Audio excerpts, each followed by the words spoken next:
It's 5 decades and a half since this man was born. It was quite alright, not until darkness overpowered his light. He started to pick up the pieces to start all over again. But please, tell a man of 57, striving just now to earn a living, that not only that his limbs are crippled, but also he is mentally disabled. I was left aghast when I read on Premium Times that the money allocated to the State House Clinic is far more than the money allocated to the 16 teaching hospitals in the country. The State House Clinic provides health care for the President, Vice President, their families, and other employees of the Presidency, all possibly less than 1,000, while millions of Nigerians are left to rot, which accords to the decrepit state of health facilities. The billions allocated to the State House Clinic is too large for the hole in my face to cover. Yet they couldn't treat the president's undisclosed illness. According to World Health Organization, 100,000 Nigerians are diagnosed with cancer annually, and about 80,000 dies from this disease yearly. Nigerian Football Federation (NFF) suffers while Aso Rock spends millions on recreational activities. They are indeed God of men. They smuggle their children out of the country to study, leaving the common man's children to wallow in the hollows of ASU strike. They leave this decaying country to have their vacation abroad. Indeed, this leper is the most fantastically corrupt man. They keep the rot within themselves to take the lot away from us.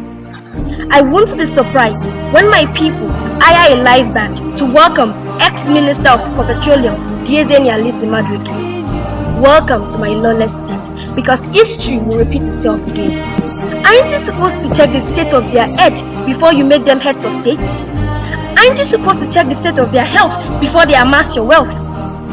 There is a German saying which goes thus: when they copped crank is the ganze, copped is crank.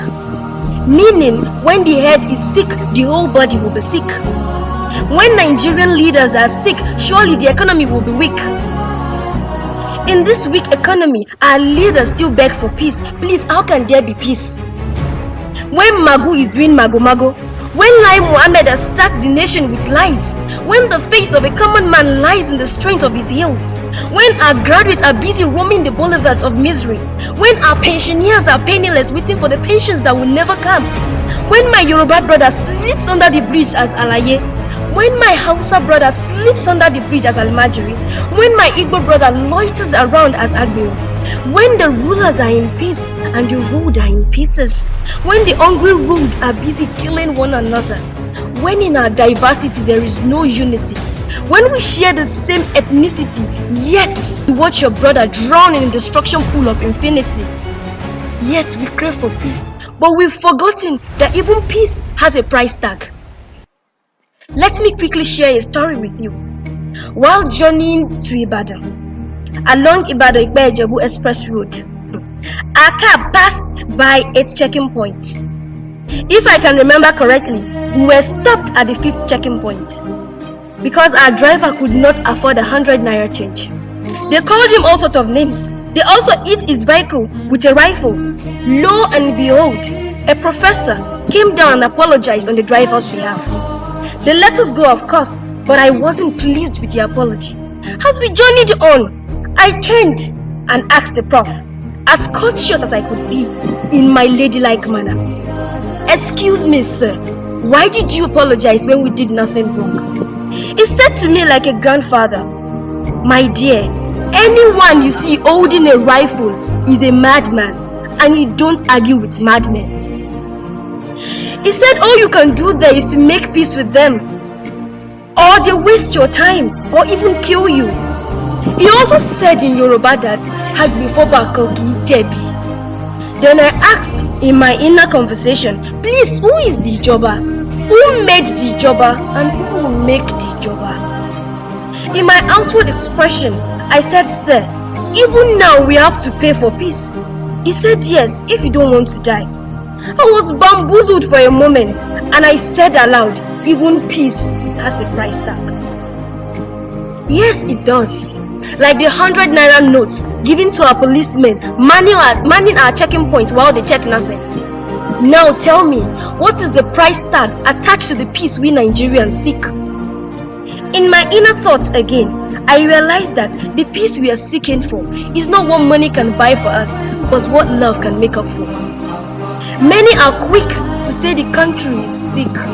Yes, it is.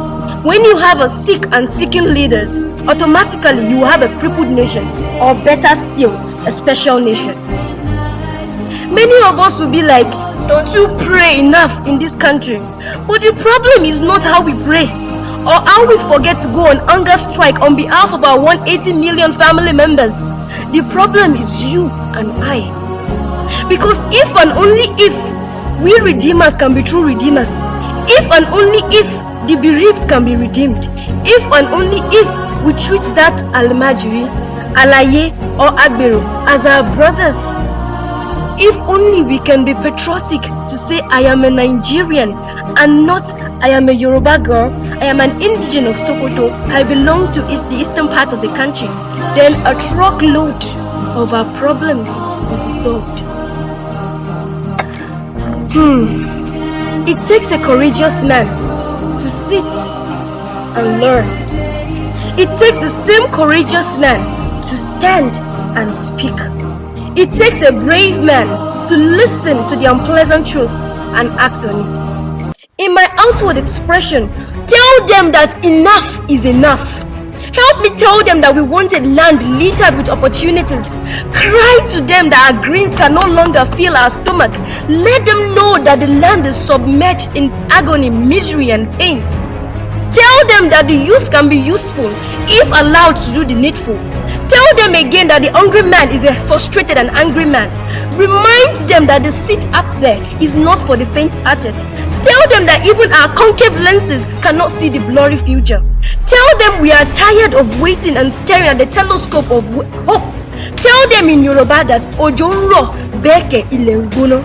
Tell them in Hausa that Kayandemu Bazai Koshi Badansi Kasi Wandamu Kefamadi Yunwa Igayara. Tell them in Igbo that Gidi Gidi Bu Unguru Eze. Truly, I crave for that day we will be free from the rot within us. I pray for that day we will deliver ourselves from ourselves. Today we celebrate old age and not change. I crave for that day we will reach the stage to acquire the courage to turn a new page. Fellow Nigerians, let us walk and work hand in hand and see if we can buy Nigeria another day.